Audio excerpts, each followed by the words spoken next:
Hey again, welcome back to another segment of the Miami Dolphins 2025 training camp preview. Full disclosure, because we don't want to be caught by a situation. This is going to run. These are pre-taped.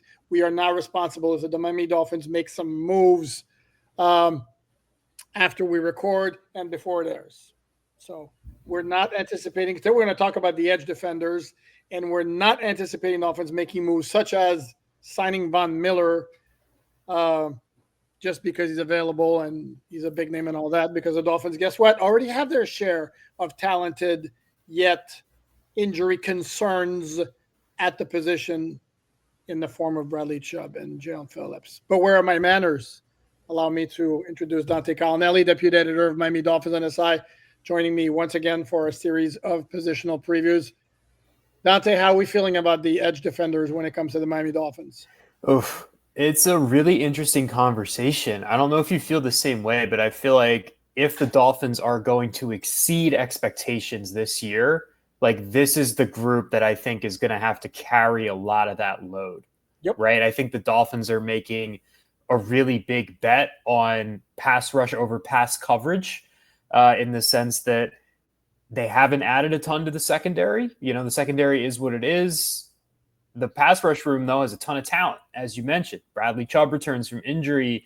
Jaylen Phillips returns from injury. Chop Robinson was one of the most effective pass rushers in the entire league during the back 8 weeks, 9-10 weeks of the season last year. So a lot of talent in that room. If those three guys can put it together and produce like they are capable of producing, given their talent and their ability, like they could carry this defense decently far, you know? And I think obviously, you know, Zach Sealer is an interior player, so I don't want to get too deep on that, but he's also a very good pass rusher. So in reality, you have the four players that I would tell you are somewhere between above average to elite pass rushers, and three of them play on the edge for you. So if this group can stay healthy, if they can reach their potential, man, there's a lot of upside. There's a lot of production to be had. But as with the theme, with a lot of these positional previews, a lot of ifs. It's a big if. Bradley Chubb's had a lot of injuries. Jaylen Phillips had a lot of injuries. It's a big if. But talent-wise, they're there. They got it. This is not like some of the other positions on the roster where you're like, I don't know how good these players are. These guys are good. Can they stay on the field? I don't know. That should be the motto for the 2025 Dolphins, the season of if. Yes. No, absolutely. Beyond those three, we should mention are some other young players, including 2024 fifth-round pick Mohamed Kamara, including we got Quentin Bell as well on the edge, Bell. Cameron Good returning, Grayson Murphy, and Derek McClendon. Okay.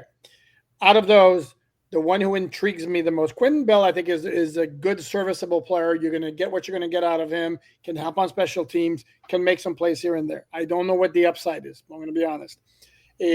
Among the guys, the young players, the one who has intrigued me, caught my eye in practice, even this offseason, and then I understand it's the offseason, doesn't mean anything, is Grayson Murphy. He's a guy who looked apart last year in training camp before he went down with a knee injury in a preseason game and was done for the year. But the three guys who can be difference makers are the three you mentioned, Chop, Bradley, Jaylen.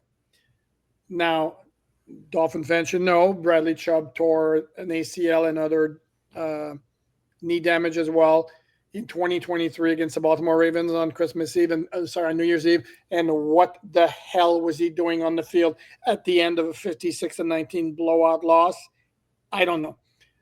If I am going to critique Mike McDaniel's tenure so far as head coach, that would be number one on the top of my list. And his explanation was the players wanted to be out there. They wanted to get something to feel good at the end of that game. To me, I say, because I'm sorry, you get a sack at the end of a 16-19 blowout, and at that time maybe it was 49-19. If you feel good because you got a sack at the end of that kind of score, sorry, I'm not sure you're my kind of player anyway. So no, bad, and bad.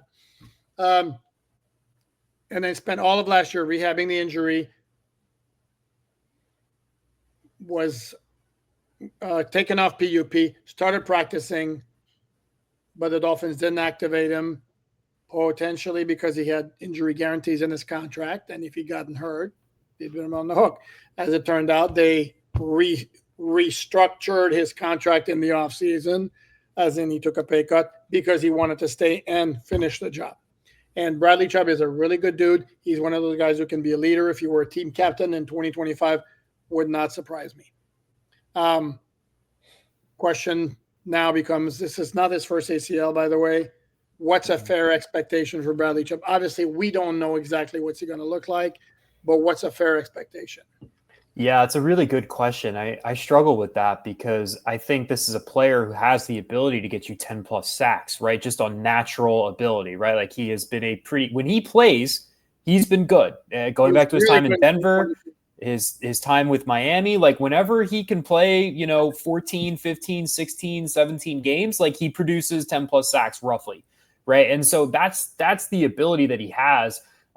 I just worry about how much spring in his step he's going to have. Now, obviously, I think he's a warrior. I'm sure he's working to fight his way back and all that stuff. I don't doubt his work ethic or the fact that he can't get back to where he was at all. I'm not doubting that. It's just, it's hard to see a player suffer this many injuries in the lower body at edge, specifically a position that is so much about your explosiveness, your ability to quickly snap your hips and change directions and corner to the quarterback. So I would hesitate to say that I'm going to expect Bradley Chubb to put up 10 plus sacks this year. I don't really know that that's fair to him. He hasn't played football in a long time. I think 7, 8 sacks, I think is a good target number for production. But like ultimately, I think more pressures is what I'm more interested in the first place, frankly. And so I think for me, if his pressure rate is his average for his career, that's fine. I don't need him to be super above average. I don't need him to be a superstar, assuming, Chop continues to develop and you get something out of Jaylen Phillips. We could ask the same question about him. What are the expectations like for him? So that's where I'm at with Chubb. I just think that he needs to be solid. I don't think he needs to be great. I don't think he needs to go way over and above and beyond. He just needs to be productive, as a good, solid player, work his way back. I'm imagining, it might take him a few games just to get back into the swing of things, his timing, feeling confident, pushing off of his knee and stuff like that. And I would think probably the second half of the year looks better than the first half of the year just because of that in general. And I don't think that that's unfair, but I don't want to sit here and say that I think Bradley Chubb's going to get you 10, 12 sacks this year. I'm not saying it couldn't happen. I'm just saying I don't know that that's a fair expectation given how much time he's missed. No, it's not fair. And if we mention lower body injuries and pass rushers, we got to talk about Jaylen Phillips. Torn Achilles on Black Friday in 2023. Torn ACL against the Tennessee Titans last year in the Monday night game in September. And this is a guy, there are certain players you look at and you look at their frame and it's like, that guy's an injury waiting to happen. And you look at Jaylen Phillips, who is put together. And it's like freakish injuries. He had some issues as well in college. And it's like, and again, he's in the same boat as Chubb as to what's a fair expectation. And the other issue with Jaylen Phillips is the Dolphins got Bradley Chubb to take a pay cut. With Jaylen Phillips, he's playing on his fifth-year option at $13 million. At some point, the Dolphins are going to have to decide what kind of long-term commitment do they make to him. And to me, it very well could depend on what he shows early in the season. If he shows early in the season that he can be back to the guy he was. And mind you, did you realize Jaylen Phillips been in the NFL? No, it's 4 years now. Doesn't seem like that long. I mean, he was a 2021 first-round pick. But he's another one. It's a great mystery where the high end is he balls out, gets a long-term contract, and really makes a difference for the defense. And the low end is either he can't regain his old form or he gets hurt again. And we have that big gap. Yeah, it's a huge gap, and it's going to be really interesting to see where the Dolphins draw the line on, hey, this is good enough for us to give him a long-term contract. I don't really know what the answer is because Chubb is an older player. Like whether he's injured or not, he's in the twilight years of his. He's still a good player. Don't get me wrong, but he's coming to the end here. Like he's probably got 2, 3, 4 years left max, right? Jaylen Phillips, I mean, you might be able to get another 8 years out of that guy if he's healthy, right? And everything goes well and it's perfect, blah, blah, blah. So like if you're the Dolphins, you really want that player to stick around. Like you want to buy in. I would almost use the phrasing, you kind of need him to be sticking around a little bit here. Like you made a really big investment in that player and he's clearly very talented. Now, obviously you have Chop Robinson to fall back on and that's nice, but you need more than one pass rusher. One guy's not going to get it done, even if Chop continues his ascension. And the thought of pairing young Chop Robinson with a young, healthy Jaylen Phillips, that's a really nice pass rush for the next 4 to 5 years. That's incredibly appealing. Those are two really good, dynamic young players. But you make a really good point. And like Phillips is arguably like has the biggest injury history of any player on the team. It's either him or Tua. I mean, Phillips medically retired in college. Like he medically retired from football at UCLA and had to make a comeback to Miami. And like you said, he's put together. He looks like like he could go compete in a bodybuilding competition. Dude, stacked. But he just has terrible luck. Like all of his injuries have mostly been freak injuries. Like he just pushed off on the ACL and the Achilles and they just went on him. And it's like that's really hard to account for. But look, he's a hard worker. He's rehabbed his butt off to be ready. He was participating in stuff at mandatory minicamp, if I'm not mistaken. And, he's getting back into the swing of things. But I think if you're the Dolphins, he's got to play at least 15 games this year and put up decent numbers. Like I think that's the bar for me. Now, obviously it depends on the money. If he wants a 4 or 5 year deal, it's got to be 15 games, high-end production, no major injuries. If he misses action, it's a small tweak or something like that. If it's another year where he misses a significant portion of the season or he has another major injury, unless you're giving him a 1 year deal, I don't really have. Which he might not want. I mean, right. He might not want that. And I wouldn't blame him, frankly. Like I would get it if he didn't want that. So it's going to be really tricky. The Dolphins are going to have to draw a really hard line in the sand with Phillips. I don't know that there's going to be a ton of, because if he produces, he's going to want a big deal. And so the Dolphins have to plan for that. Really, like he's going to want to get paid like a top 15, top 10 edge rusher. And we can argue all day long whether or not he'll be worth that. It depends. We'll see. But I could see the Dolphins, even if he plays well, not giving him that contract because they're not confident in his health. So it's going to be really interesting to see how many games he plays and how long it takes him to hit the ground running. Yeah, and this is where we could be faced with a dilemma of, do you pull the trigger early on a contract extension and watch him get hurt, or do you wait and he decides, no, I don't want a new deal, I'm going to hit the market, and then he leaves and we have another Christian Wilkins, Robert Hunt situation. And the other part of the equation that needs to be considered is the Dolphins have been a lot more fiscally responsible or stingy with handing out big contracts in 2025 than they were in 2024, where it's like you get a big deal, you get a big deal, you get a big deal. Right. Next thing I want to talk about is Chop Robinson was really, really good in the second half of last season. Chop Robinson is not Cameron Wake. They both played at Penn State after starting off at Maryland or being from Maryland.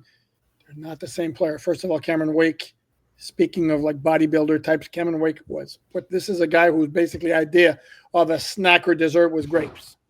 And he talked about it all the time. And he was like a freak with his conditioning and all that. 0 ounce of body fat.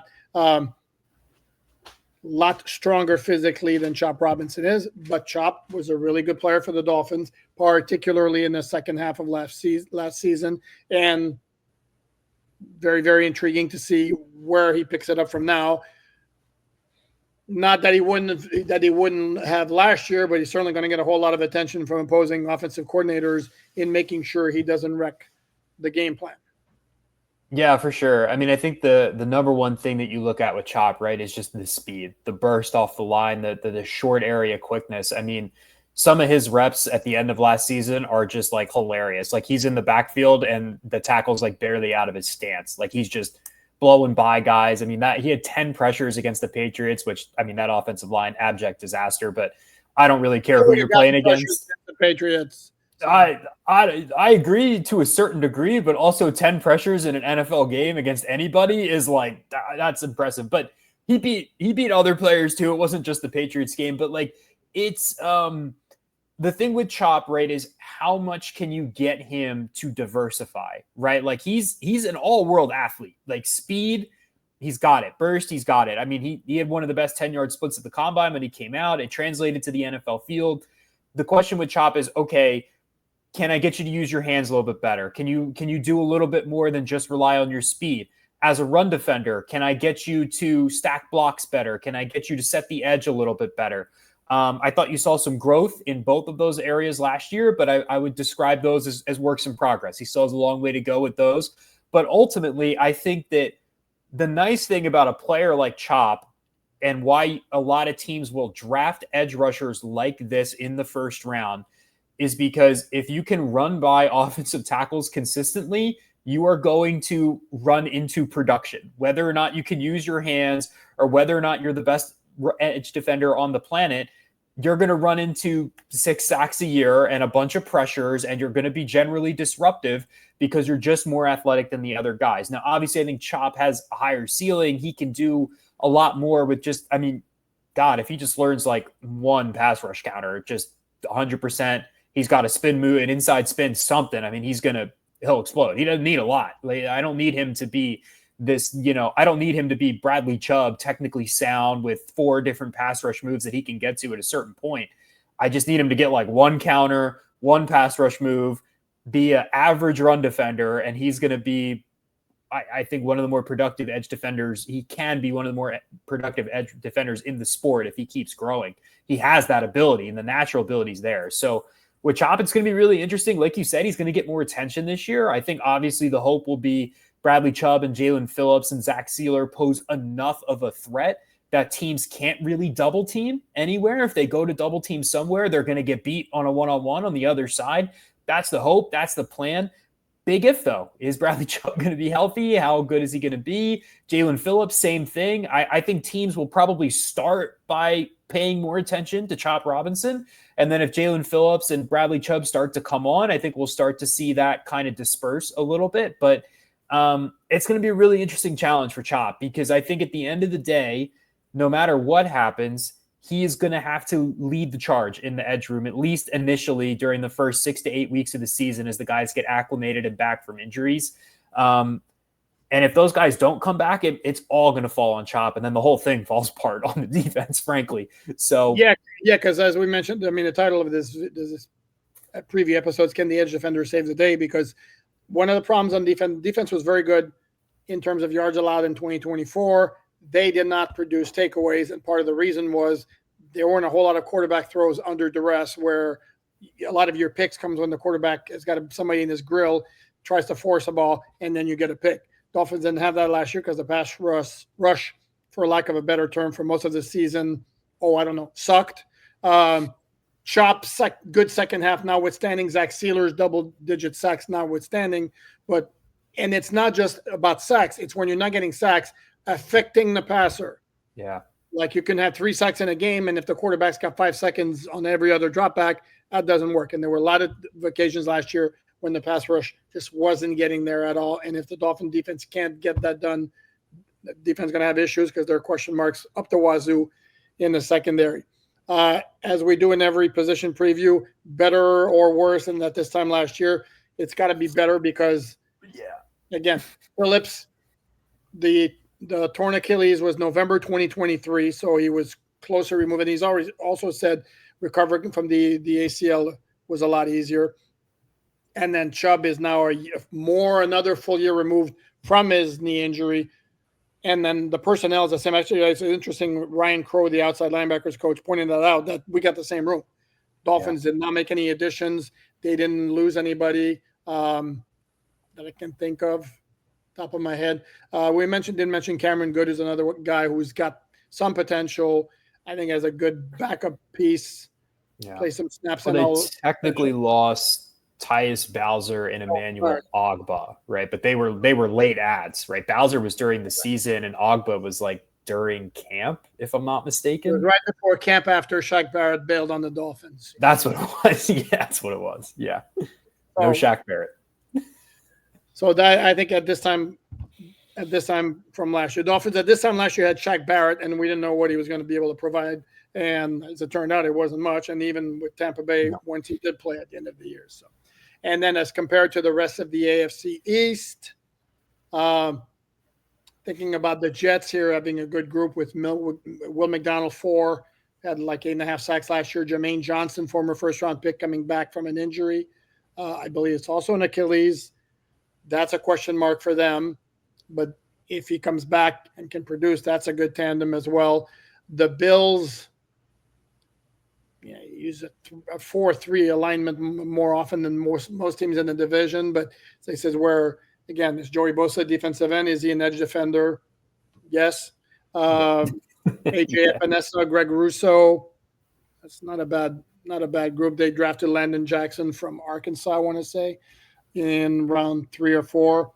That's a good group. But this is, again, the great unknown. If Chubb and Phillips get back to being Chubb and Phillips, this Dolphin group is as good as any in the AFC East.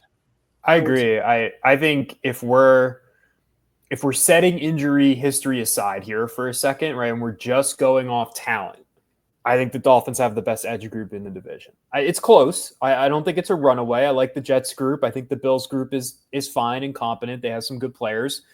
But I think if you're just looking at talent, and even I would say production for the most part, I mean, obviously Joey Bosa, historically probably the most productive edge in the division. But I think when you combine Phillips, you combine Chubb, you add what Chop did at the end of last year, like I think the Dolphins have it on talent alone. If you want to factor injuries in, I mean, Joey Bosa gets hurt all the time too. He has been on the field consistently recently.